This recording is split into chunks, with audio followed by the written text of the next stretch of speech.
राष्ट्र सर्वप्रथम राष्ट्र सर्वप्रथम राष्ट्र सर्वप्रथम राष्ट्र सर्वप्रथम राष्ट्र सर्वप्रथम की बात कार्यक्रम में आप सभी राष्ट्रवासियों का हार्दिक स्वागत है।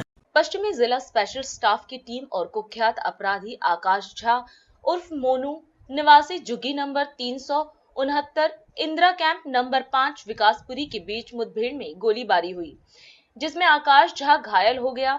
आकाश एक कुख्यात अपराधी है जिसे 2024 में मायापुरी थाना क्षेत्र में फायरिंग के मामले में गिरफ्तार किया गया था। वह नवंबर 2024 में जेल से बाहर आया था। हाल ही में यह शिकायतें मिली थी कि वह इलाके में घूमकर लोगों से वसूली की कोशिश कर रहा है। हालांकि किसी ने औपचारिक शिकायत दर्ज नहीं कराई थी। पश्चिमी जिला स्पेशल स्टाफ के ऑपरेशन दल को इंस्पेक्टर राजेश मौर्य के नेतृत्व में इस मामले पर काम करने का जिम्मा सौंपा गया। टीम ने उसकी मौजूदगी का सुराग इंदिरा कैंप नंबर 5 विकासपुरी में लगाया। आज सुबह लगभग 1:30 बजे जब टीम ने ठिकाने पर छापा मारा तो आकाश झा ने पुलिस दल पर गोली चला दी। गोली विशेष स्टाफ के एक सदस्य की बुलेट प्रूफ जैकेट पर लगी। पुलिस ने आत्मरक्षा में जवाबी फायरिंग की, जिसमें आकाश झा के बाएं पैर के घुटने के नीचे गोली लगी। पश्चिम जिला के डीसीपी विचित्रवीर ने इस पूरे घटनाक्रम की जानकारी मीडिया को दी और कार्रवाई के संबंध में पुलिस का पक्ष रखा। आप भी सुने क्या कहना है डीसीपी पश्चिम का इस पूरे मुद्दे पर। एक आकाश झा अलियास मोनू करके व्यक्ति है जिसको पिछले साल मायापुरी से एक मुकदमे में गिरफ्तार करा गया था। उसके साथ साथ उसकी अलग और भी कई मुकदमों में संलिप्तता है, जिसमें कि जो जानकारी मिली है उत्तर प्रदेश गौतम बुद्ध नगर के रॉबरी और गुंडा एक्ट के मुकदमों में भी ये आदमी संलिप्त था। नवंबर के महीने में जब ये जेल से बाहर आया है उसके बाद से एक सूचना मिलनी शुरू हुई कि इलाके में ये फायर आर्म के साथ घूम के और लोगों को इसने धमकाना शुरू करा है। तो हालांकि जैसा जनरली ऐसे मामलों में होता है कि किसी ने कोई लिखित शिकायत सामने आके नहीं दी, लेकिन उस जानकारी का संज्ञान लेते हुए जो पश्चिमी ज़िले की ऑपरेशंस टीम है उसको इसको ट्रेस करने की जिम्मेदारी दी गई। पूरे प्रोसेस के दौरान 2 या 3 जगह पर हमें जानकारी मिली समय समय पर, लेकिन चेक करने पे ये हमें मिला नहीं वहाँ पे। कल एक क्रेडिबल इन्फॉर्मेशन जो मिली वो ये कि इंदिरा कैंप नंबर 5 विकासपुरी के इलाके में एक झुग्गी में व्यक्ति रह रहा है। वहाँ पर जब पुलिस टीम पहुँची और अंदर घुसी तो अंदर की तरफ से इसने पुलिस पार्टी पर फायर किया। जो गोली थी वो बुलेट प्रूफ जैकेट में लगी हमारे जवान के। सेल्फ डिफेंस में हमारी टीम ने जब फायर किया तो वो गोली इसको पैर में लगी और तुरंत ही इसको अस्पताल ले जाया गया इलाज के लिए, जहाँ पर अभी ये अंडर ट्रीटमेंट है। इसके खिलाफ मुकदमा दर्ज करके और आगे की कार्रवाई को हम अमल में ला रहे हैं। वर्किंग जर्नलिस्ट ऑफ इंडिया के राष्ट्रीय अध्यक्ष अनूप चौधरी का 25 मार्च को निधन हो गया। वे अपनी सांसारिक यात्रा पूर्ण कर प्रभु के चरणों में लीन हो गए। उनका अंतिम संस्कार 27 मार्च को रोहतक में संपन्न हुआ, जिसमें अनेक पत्रकारों ने भावपूर्ण श्रद्धांजलि अर्पित की। स्वर्गीय अनूप चौधरी मूल रूप से रोहतक जिले के बालंद गाँव के निवासी थे, लेकिन उनका कार्य क्षेत्र फरीदाबाद रहा। उनके अंतिम संस्कार में मीडिया जगत के अनेक गणमान्य पत्रकार उपस्थित रहे, जिनमें मुख्य रूप से मीडिया काउंसिल ऑफ जर्नलिस्ट के राष्ट्रीय अध्यक्ष Sanjay Rathi, working journalist of India के राष्ट्रीय महामंत्री नरेंद्र भंडारी, राष्ट्रीय वरिष्ठ उपाध्यक्ष संजय सक्सेना, चंडीगढ़ के वरिष्ठ पत्रकार बलदेव मल्होत्रा तथा फरीदाबाद से आए पत्रकार राकेश कश्यप, अजय चौधरी, संदीप सिद्धार्थ, विजेंद्र अहलावत, अजय वर्मा, दीपक शर्मा, सतबीर सरवारी और अजय दीप शामिल रहे। सभी ने दिवंगत आत्मा की शांति और मोक्ष की प्रार्थना करते हुए उन्हें भावभीनी विदाई दी। इस दुख के अवसर पर all India small and medium newspaper federation के दिल्ली प्रदेश अध्यक्ष एवं नेशनल टीवी चैनल सर्वधर्म संगम के दिल्ली न्यूज हेड ललित सुमन ने भी अपनी संवेदनाएं प्रकट की। इस अवसर पर पत्रकारिता जगत से जुड़े विभिन्न संगठनों और सामाजिक कार्यकर्ताओं ने भी वरिष्ठ पत्रकार अनूप चौधरी के निधन पर गहरा शोक व्यक्त किया और उनकी आत्मा की शांति के लिए प्रार्थना की। लखनऊ में युवा कार्यक्रम एवं खेल मंत्रालय भारत सरकार की तत्वाधान में विकसित भारत युवा संसद महोत्सव का आयोजन किया गया। इस अवसर पर उत्तर प्रदेश के मुख्यमंत्री योगी आदित्यनाथ भी कार्यक्रम में मौजूद रहे। इस दौरान अपने संबोधन में मुख्यमंत्री ने कहा कि भारतीय लोकतंत्र ने जिस विधा को अपनाया है वह संसदीय लोकतंत्र है और इसके 3 स्तंभ विधायिका, कार्यपालिका और न्यायपालिका है। उन्होंने कहा कि इन 3 स्तंभों से ही देश की सारी व्यवस्थाओं का संचालन होता है।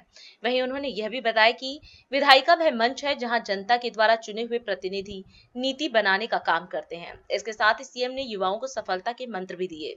आज यहाँ पर देश के किसी भी राज्य की सबसे बड़ी विधायिका में इस चर्चा का हिस्सा बनने के लिए आप आए हैं। मैं उत्तर प्रदेश वासियों की ओर से आप सबको यहाँ पर चयन के लिए बधाई देता हूँ। भारत ने लोकतंत्र की जिस विधा को अपनाया है वह संसदीय लोकतंत्र है। इसके 3 पिलर हैं, विधायिका है, कार्यपालिका है और न्यायपालिका। ये 3 पिलर से ही देश की सारी व्यवस्थाओं का संचालन होता है। विधायिका वो मंच है जहां पर जनता के द्वारा चुने गए जनप्रतिनिधि नीति बनाने का काम करते हैं। उसकी चर्चा का विषय मंच ये होता है। देश के अलग अलग पृष्ठभूमि से जुड़े हुए जनप्रतिनिधि या राज्य के अंदर राज्य के अलग अलग क्षेत्रों से चुने गए जनप्रतिनिधि अपनी बातों को यहां पर रखते हैं। उसके लिए भी जो सत्र चलेंगे उसमें आपको मालूम होगा कि जो भी माननीय सदस्य वहां पर आता है वह नियम के अंतर्गत ही अपनी बात को रख सकता है। उसके लिए भी अलग अलग नियम के अंतर्गत अलग अलग समय निर्धारित होता है प्रतिदिन का। उन मुद्दों को उन्हीं नियमों के अंतर्गत आपको विधानमंडल के सदन में प्रस्तुत करना है। और यहां पर जो नीति बनती है, जो कानून बनते हैं, जिन मुद्दों पे चर्चाएं होती हैं, फिर वही सरकार के पास जाती है और कार्यपालिका उसको इंप्लीमेंट करता है, उसको लागू करने का काम करता है, उसको आगे बढ़ाने का काम करता है। कहीं भी नियम विरुद्ध कोई आचरण न हो, उसके लिए जनता के लिए एक और मंच होता है जहां पर वह शासन के पास भी शिकायत कर सकता है। लेकिन अगर लगता है कि शासन अनसुना कर रहा है तो उसके लिए न्यायपालिका भी है। सामान्य रूप से अपराध होता है, उसको रोकने का दायित्व तो पुलिस के पास, पुलिस कार्रवाई करती है। अपराधी को सजा देनी है तो न्यायालय उसको सजा देगा। यानी ये तीनों एक दूसरे के विरोधी नहीं, तीनों एक दूसरे के पूरक है। एक नीति बनाने का काम करता है, यानी कानून भी बनाता है, एक उसको लागू करता है, और अगर कहीं पे कोई किसी प्रकार का कोई कंफ्यूजन है तो एक उसकी विवेचना करने का काम भी करता है या उसके परिमार्जन के लिए आगे उस दिशा में प्रयास भी करता है। इसलिए इन तीनों को एक दूसरे के पूरक के रूप में मानना चाहिए। जब तीनों मिलकर के कार्य करते हैं तो सुशासन के लक्ष्य को प्राप्त करने में मदद मिलती है। युवा संसद का उद्देश्य भी है ये नहीं कि आप केवल हर व्यक्ति केवल आज से शुरू कर दे कि अब तो मुझे नेता ही बनना है। नेता का मतलब एक नेतृत्व का गुण आपके मन में विकसित होना चाहिए।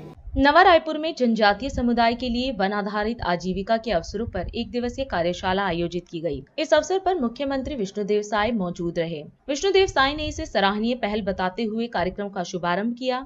इस दौरान उन्होंने कहा कि पूर्व पीएम अटल बिहारी वाजपेयी ने छत्तीसगढ़ का गठन कर आदिवासियों के विकास के लिए आदिम जाति कल्याण मंत्रालय बनाया था, जिससे कि आदिवासी जनजातियों का विकास निर्धारित हो सके। मैं आप सभी लोगों का सबसे पहले अभिनंदन करता हूं, स्वागत करता हूं। और आज हम लोग यहां पर जो जनजाति समाज है, जिनका वन और वनोपज से गहरा नाता है, ये कह सकते हैं कि चोली दामन का रिश्ता है, तो उस पर एक कार्यशाला में हम सब लोग उपस्थित हैं। और इस कार्यशाला के आयोजन के लिए मैं वन एवं जलवायु परिवर्तन और नीति आयोग भारत सरकार को सबसे पहले बहुत बहुत धन्यवाद देता हूं। एक बहुत अच्छे प्रयोजन के लिए हम सब लोग यहां पर एकत्र हुए हैं। और आज हम अलग छत्तीसगढ़ राज्य में हैं, तो इस अवसर पर हम छत्तीसगढ़ के निर्माता श्रद्धेय अटल बिहारी वाजपेयी जी को नमन करना चाहेंगे। पहले हम लोग अविभाजित मध्य प्रदेश में थे, तो हमारा ये छत्तीसगढ़ एक किनारे हो जाता था। श्रद्धेय अटल बिहारी वाजपेयी जी ने खाली छत्तीसगढ़ राज्य का निर्माण जनजातीय समाज के लिए किया, ऐसा ही नहीं बल्कि पहली बार भारत सरकार में आदिवासियों के समुचित विकास के लिए आदिम जाति कल्याण मंत्रालय का भी गठन किया। इसके पहले जनजातीय समाज का विकास एक सामाजिक न्याय अधिकारिता मंत्रालय में समावेश था। और हमको मालूम है कि उस समय ट्राइबल लोगों के नाम से बहुत सारे पैसे आते थे, लेकिन उनके विकास में नहीं लग के वो डाइवर्ट हो जाते थे। लेकिन इन सब कमियों को श्रद्धेय अटल बिहारी वाजपेयी जी ने देखा, महसूस किया और भारत सरकार में आदिम जाति कल्याण मंत्रालय का गठन किया। और मेरा सौभाग्य है कि उस समय 1999 में हम पहली बार मेंबर ऑफ पार्लियामेंट के रूप में रायगढ़ से चुन के पार्लियामेंट में हम गए थे और हमारे सामने में छत्तीसगढ़ राज्य का निर्माण हुआ। तो ये सब विकास हम देख रहे हैं। और छत्तीसगढ़ राज्य निर्माण के बाद बहुमत के आधार पर पहला 3 साल यहाँ पर कांग्रेस की सरकार बनी, लेकिन जब पहला विधानसभा का चुनाव आया तो यहाँ की जनता हम लोग को सरकार के लिए चुनी, हम लोग को जनादेश दिया। तो उस समय सबसे पहले उस समय की सरकार चिंता की भूखमरी की कि कोई यहाँ पर भूखा नहीं सोना चाहिए, किसी की भूख से मृत्यु नहीं होनी चाहिए। और पीडीएस व्यवस्था यहाँ पर लागू किए। पहले 3 रुपया किलो में देना शुरू किए, फिर घटा के 2 रुपया किलो किए, उसके बाद 1 रुपया किलो किए और आज 1 रुपया किलो में गरीबों को राशन दे रहे हैं। और हमारे प्रदेश की जो पीडीएस व्यवस्था है देश में सर्वाधिक लोकप्रिय है और तत्कालीन हमारे मुख्यमंत्री उसके कारण चाउर वाले बाबा के नाम से भी विख्यात हुए। तो ये सब विकास हुआ और ये जो वनोपज है उसको खरीदी सरकार प्रारंभ की और प्राधिकरण का भी गठन हुआ। सरकार की जो योजनाएं हैं वो सब जनजातीय समाज को तो मिलता ही है, सरकार की जो भी योजनाएं हैं, लेकिन जो हमारा छत्तीसगढ़ का बस्तर और सरगुजा संभाग है जो जनजातीय बाहुल है, वहां पर विकास के लिए किसी भी तरह से संसाधन की कमी नहीं हो, इसके लिए 2 विकास प्राधिकरण का गठन तत्कालीन मुख्यमंत्री डॉक्टर रमन सिंह जी ने किया। एक जसपुर सरगुजा उत्तर क्षेत्र विकास प्राधिकरण और एक बस्तर विकास प्राधिकरण। और आज ये दोनों प्राधिकरण के माध्यम से हम लोग मतलब किसी भी तरह से जनजातीय समाज का विकास नहीं रुके, इसलिए संसाधन जुटा पा रहे हैं। आम आदमी पार्टी के वरिष्ठ नेता और दिल्ली विधानसभा में नेता प्रतिपक्ष अतिशी ने दिल्ली सरकार के बजट अनुमानों को लेकर हमला बोला। इस दौरान अतिशी ने प्रेस वार्ता को संबोधित किया और कहा कि 25 मार्च को दिल्ली विधानसभा में सीएम रेखा गुप्ता ने वित्तीय वर्ष 2025-26 का बजट पेश किया, जो कि 1 लाख करोड़ का है। अतिशी ने 1 लाख करोड़ के बजट को निराधार बताया और साथ ही यह भी कहा कि भाजपा की दिल्ली सरकार के पास ना तो 1 लाख करोड़ की आय है, ना हो सकती है। वहीं उन्होंने सरकार द्वारा बताए गए एस्टिमेटेड टैक्स के आंकड़ों को गलत करार दिया। 25 तारीख को भारतीय जनता पार्टी की दिल्ली सरकार ने दिल्ली विधानसभा के पटल पर आने वाले फाइनेंशियल ईयर 25-26 का बजट पेश किया।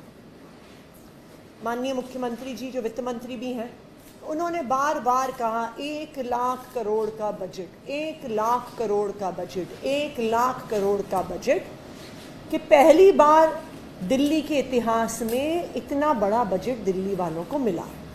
लेकिन अब बजट में पैसा कहां से आएगा उस पर भी भारतीय जनता पार्टी ने झूठ बोलना शुरू कर दिया है। 1 लाख करोड़ निराधार हवाई जुमला है।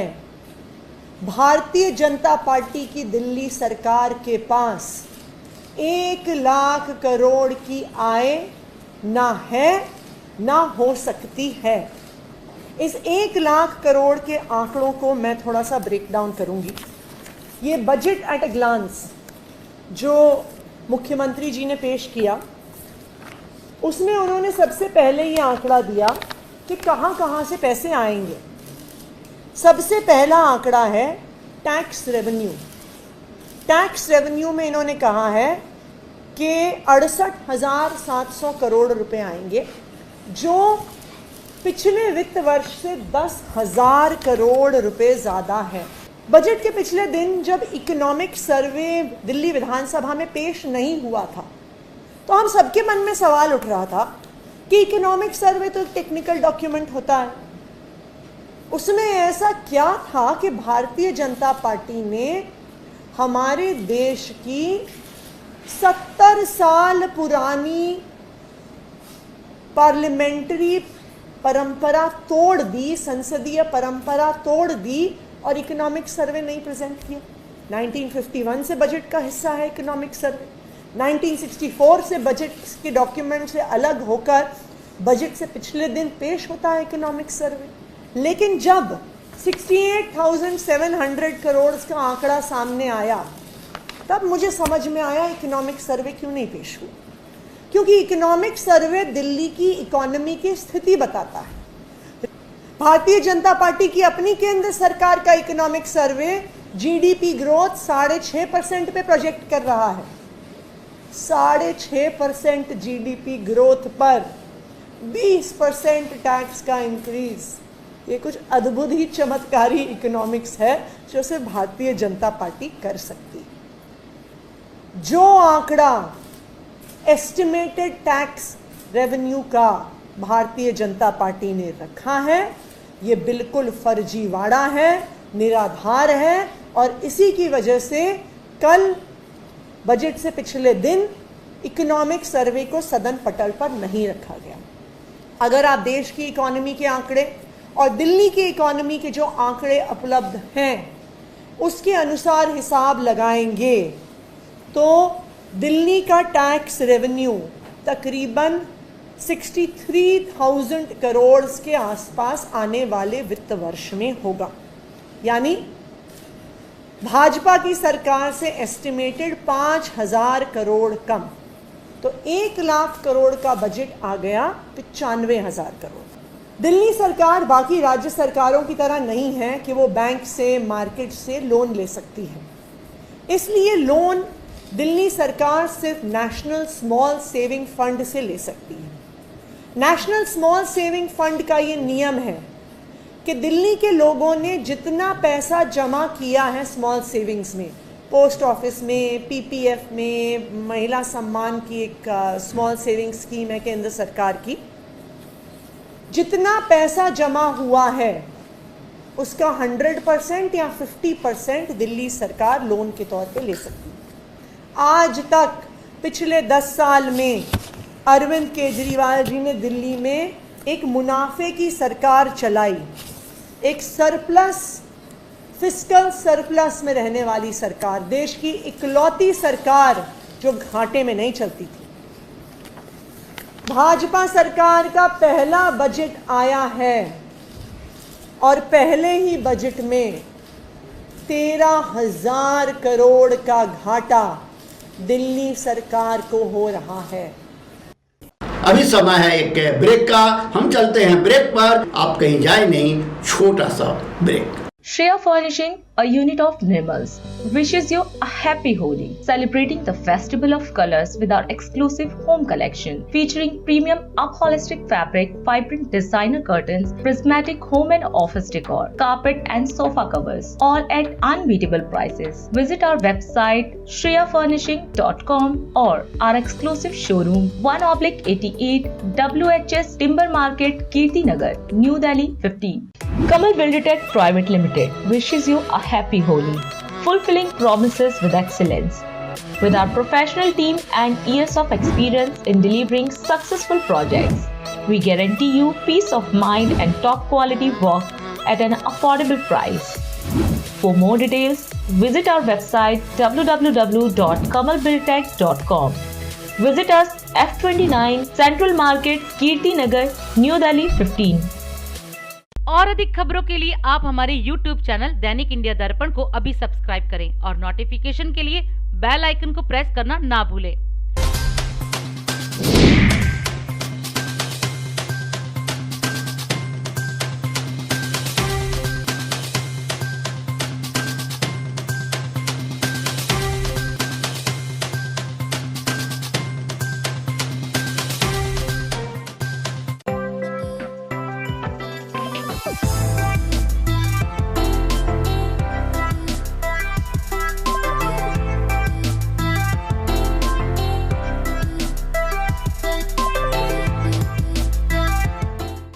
राष्ट्र सर्वप्रथम की बात कार्यक्रम में ब्रेक के बाद एक बार फिर आप सभी राष्ट्रवासियों का स्वागत है। प्रधानमंत्री नरेंद्र मोदी 30 मार्च को महाराष्ट्र और छत्तीसगढ़ दौरे पर रहेंगे। वे नागपुर जाएंगे और सुबह करीब 9 बजे स्मृति मंदिर में दर्शन करेंगे। लोकसभा में विपक्षी इंडिया ब्लॉक के नेताओं के एक प्रतिनिधि मंडल ने सांसदों द्वारा हस्ताक्षरित एक ज्ञापन के साथ अध्यक्ष ओम बिरला के समक्ष सदन के उपाध्यक्ष की नियुक्ति में हो रही देरी का मुकदमा उठाया। आरजेडी प्रमुख लालू प्रसाद यादव ने आगामी बिहार विधानसभा चुनाव में अपने बेटे तेजस्वी यादव की राजनीतिक संभावनाओं के बारे में एक मजबूत घोषणा की। शुक्रवार को राज्यसभा में उस समय भारी हंगामा हुआ जब भाजपा सांसदों ने समाजवादी पार्टी के नेता रामजी लाल सुमन की राजपूत राणा सांगा के खिलाफ की गई टिप्पणी की निंदा की और उनसे माफी मांगने की अपील की। म्यांमार में आज 7.7 तीव्रता का भूकंप आया और 6 तीव्रता का आफ्टर शॉक। प्रधानमंत्री नरेंद्र मोदी ने इसे लेकर चिंता जताई है। उन्होंने कहा कि भारत हर तरह की सहायता देने के लिए तैयार है। तमिलगा वेत्री कजगम ने चेन्नई में अपनी पहली आम परिषद की बैठक आयोजित की, जिसके दौरान पार्टी के प्रमुख अभिनेता विजय ने कहा कि 2026 के तमिलनाडु विधानसभा चुनाव टीवीके और डीएमके के बीच होंगे। लोकसभा में विपक्ष के नेता राहुल गांधी 7 अप्रैल को बिहार आएंगे और पटना में संविधान सुरक्षा सम्मेलन में शामिल होंगे। नागपुर हिंसा के 10 दिन बाद पुलिस ने इस मामले में तीसरे बड़े आरोपी फैजान खतीब को गिरफ्तार कर लिया।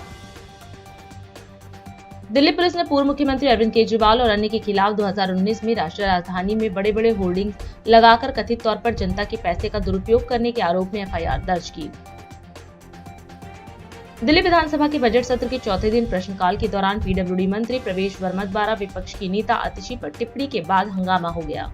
मुख्यमंत्री पुष्कर सिंह धामी ने मुख्य सेवक सदन में जल संरक्षण अभियान 2025 के तहत एक दिवसीय कार्यशाला का शुभारंभ किया और भगीरथ ऐप लॉन्च किया। सीएम ने कहा कि धारा मेरा, नौला मेरा, गांव मेरा और प्रयास मेरा थीम पर आधारित यह अभियान जल संरक्षण को जन आंदोलन बनाने का प्रयास है। उन्होंने कहा कि इस कार्यशाला से मिले निष्कर्ष जल स्रोतों के पुनर्जीवन में अहम भूमिका निभाएंगे। आज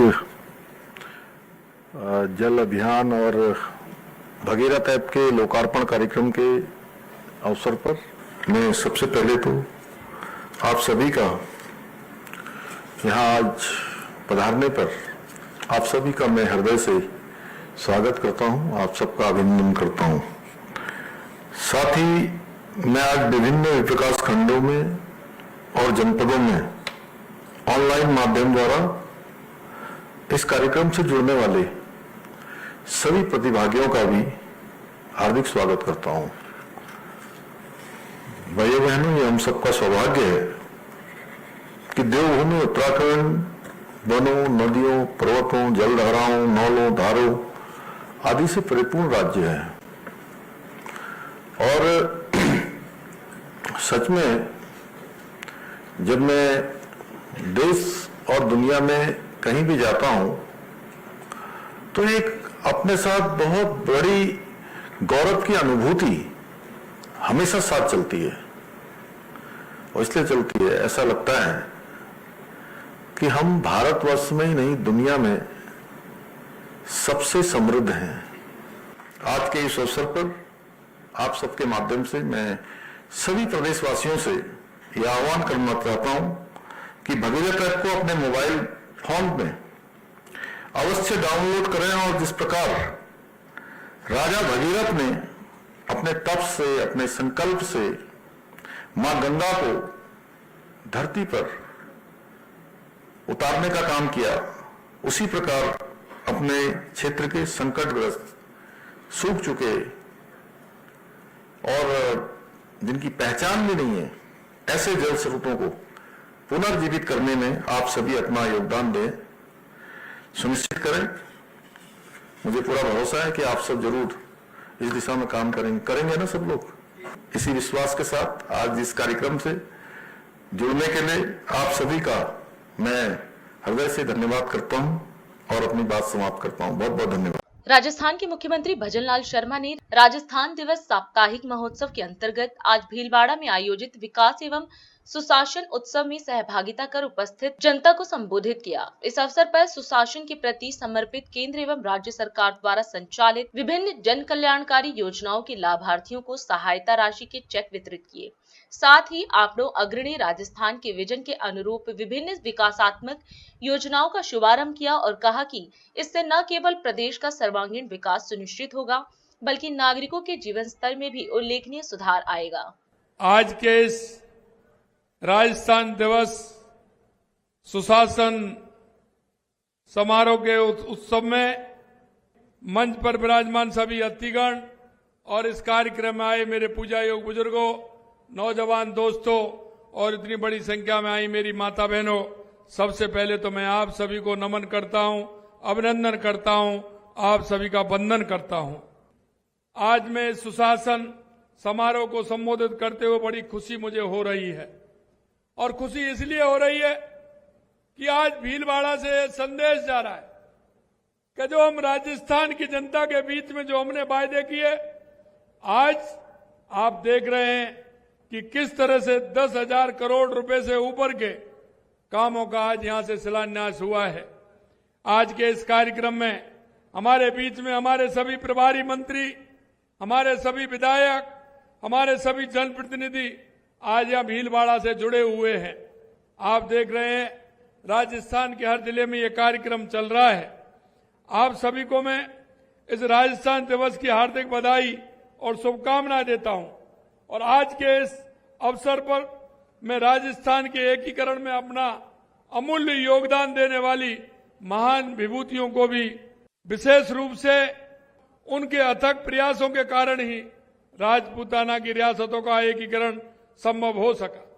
जैसा कि हम सब जानते हैं कि 30 मार्च 1949 को भारतीय नव वर्ष की चैत्र शुक्ल प्रतिपदा को रेवती नक्षत्र में इंद्र योग में इस बृहद राजस्थान की स्थापना की गई थी और इसी दिन को हम राजस्थान दिवस के रूप में मनाते हैं। हमने अब हर साल निर्णय लिया है कि चैत्र शुक्ल प्रतिपदा पर ही राजस्थान दिवस मनाने का निर्णय हमने किया है और हमेशा ये इसी तिथि को मनाया जाएगा। राजस्थान की आपने देखा है कि राजस्थान की जनता ने पूर्ववर्ती सरकार के कुशासन को भुगता है। इसलिए मैं कहना चाहता हूं, क्योंकि ये डबल इंजन की सरकार है, राजस्थान के विकास की पटरी तेजी से दौड़ रही है। हमने वायदे किए, उन वायदों को भी हम पूरा कर रहे हैं।